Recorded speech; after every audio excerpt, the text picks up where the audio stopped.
So this is a video for anyone that's interested in this style of setup. I basically just open that case and everything that I have is just ready to be hooked up and ready to go. This has my speaker cable and my power cable for the mod that powers everything on the board. And sub drop pedal, 1/4-inch cables to go to DI box for front of house and power for this, and DI for the loop station. Okay, so here is the board all hooked up, not powered on yet. So I have a power mod on the side of this right here, so it's all on one switch. So I just click that on and everything starts to power on. All right, so quad is powered on.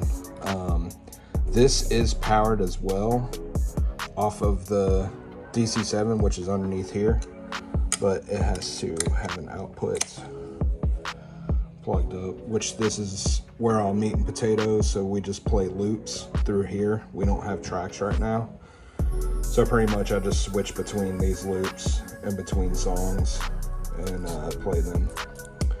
I definitely recommend having one of these 1/4 inches right here. It's a 1/4 inch to XLR if you ever need to use something like that. So if they don't have a 1/4 inch, you could just use a DI out. It's always good to have. So this is a 44 watt power amp. It's okay. So I keep it about halfway, about noon. I might go a little bit up if the cab can take it. I'm running an orange 412 and a 212 stack off of 44 watts. This is temporary. I just bought a Temple Audio 100 watt power mod that goes to the side of this board, which is also stereo. Pretty stoked for that. But if you get one of these, it's gonna have to be EQ'd. So I basically threw in an EQ right here in the line and just basically worked out all the lows and highs. You know, did some more like low shelf, because this is a very like high power amp. There's no EQ or anything. It just has this like bright and normal setting.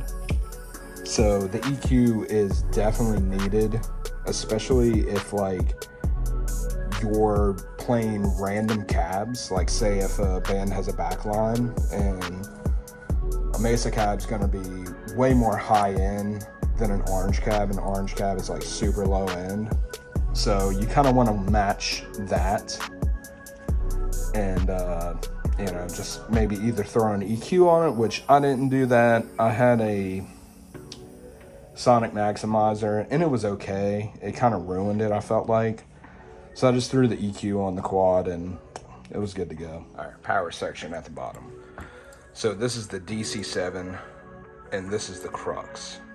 So basically what this CRUX does is it takes 4 of these outputs for power, combines them into a 24 DC input, and then you output that into the quad Cortex. So if you don't have this, you have to use like 2, like it's like a splitter, and then you have to use 2 of them, and then you have to split to another one. It's just a ton of cables and a bunch of bullshit, especially for like a board this small. I was trying to keep everything as small and compact as possible. This is 24 out DC to the power amp, and how I was able to get away with that, because you can't use the power amp on this and also power the quad Cortex. So I hooked this up and mounted this with like Velcro or something like that, and bought this little splitter right here that splits this power onto one cable and then this power onto that same cable, and then it goes into this power mod right here, which is for the pedal. So everything can get switched on right here just from the board. And it's so easy and simple. I also have, like, if you have extra pedals or whatever, if you have open slots right here, you can power them.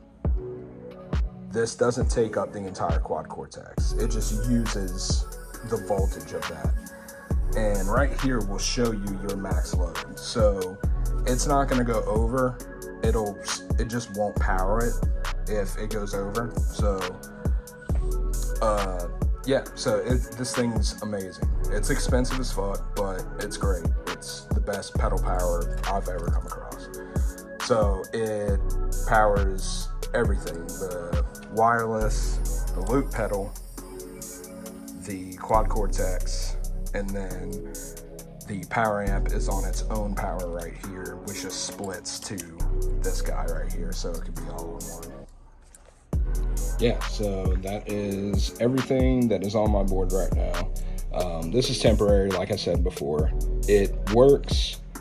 It's not the best, but it gets the job done, especially if you don't need that much like cab sound and you're front of house for this most of the time. Like, I'd say if you didn't run front of house on the quad, like if there was some reason where you couldn't run into the PA, I wouldn't rely on this. I would get like a Seymour Duncan power stage, like a 170 or the new 200, which has an EQ on both of those. The 200 has a couple of extra things. It has like stereo output. The 170 I think is just mono.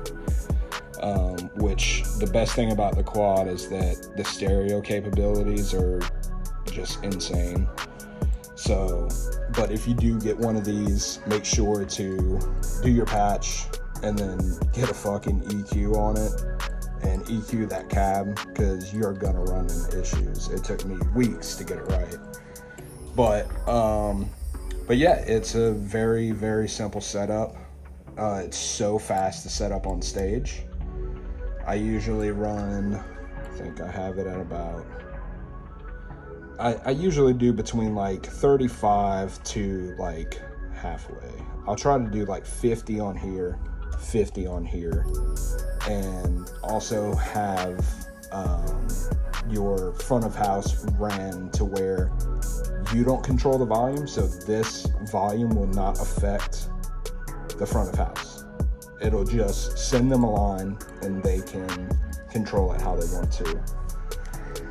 Next upgrades are probably wireless. I've had this thing for years. It's done me extremely well. It still works. I hate these fucking antennas, so I definitely want to get rid of that. It's a little bulky. And so I'm gonna get the Shure wireless. That's just the little bitty like pedal guy. And then I'm gonna get the little amp mod that will go on the side right here. It'll be mounted right there. So I won't have to worry about this, and my power amp will be in here. So it'll be even easier and quicker. So, well, thanks for watching.